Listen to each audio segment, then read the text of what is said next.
everybody, welcome back to another episode. Today I wanted to focus on the Sega Genesis, in particular the essential Sega Genesis video game collection that you would really want.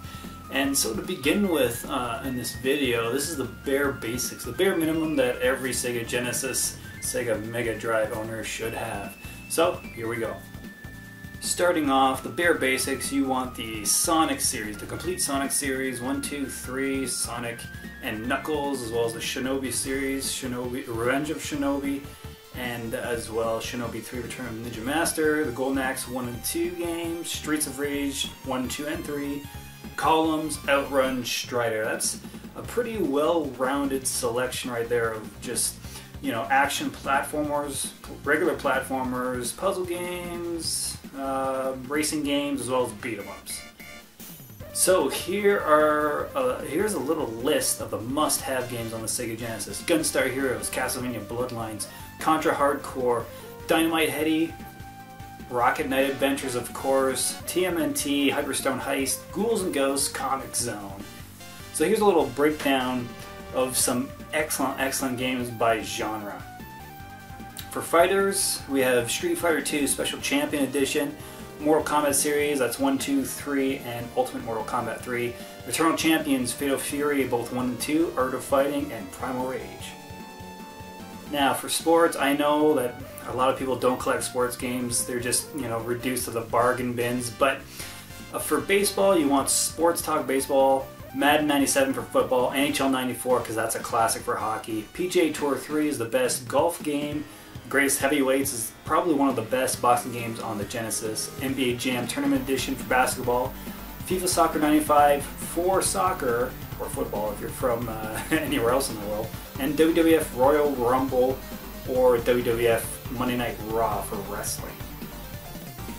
As far as hidden gems go, you've got Shadow Dancer, you've got Rolling Thunder 2 and 3, Toe Jam and Earl 1 and 2, Panic and Funkatron is number 2, Gauntlet 4, which is an awesome 4-player Genesis game, Battletoads, and El Viento, all great hidden gems that you should definitely look for.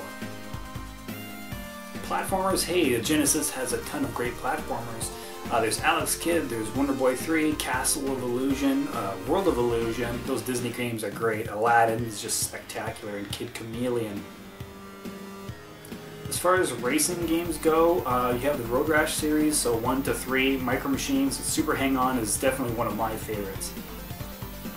RPGs, well, it's the standard fare. You have Shining Force 1 and 2, as well as Shining in the Darkness, Phantasy Star 2, 3, and 4. Although there are other ones, but I'll get to them a little bit later on.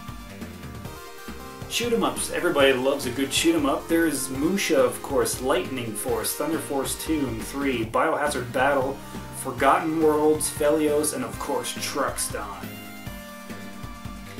Rare and expensive games, I won't get, you know, into too much detail, but there's Musha, of course, which I just mentioned, Pier Solar, Beggar Prince, which were just released, you know, in the past decade or so, which is just incredible that Genesis games are still being released today. There's Crusader of Senti, an Atlas published game, The Punisher, which is probably one of the more rarest games, and Mutant League Hockey is actually pretty decent in coinage. One of the best things about the Sega Genesis is that not a lot of people collect for it.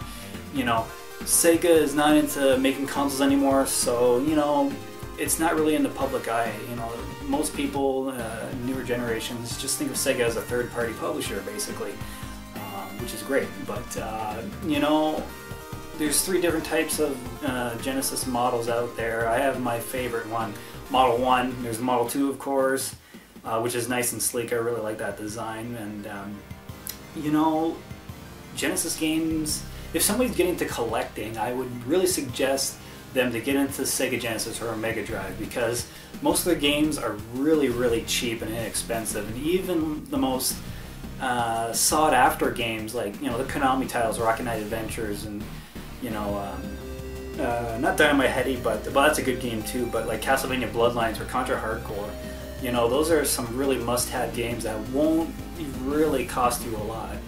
And on the flip side of that, I mean, the games, if you find them complete, they come in a clamshell box, which really look awesome. Here's just some of my collection of box Sega Genesis games.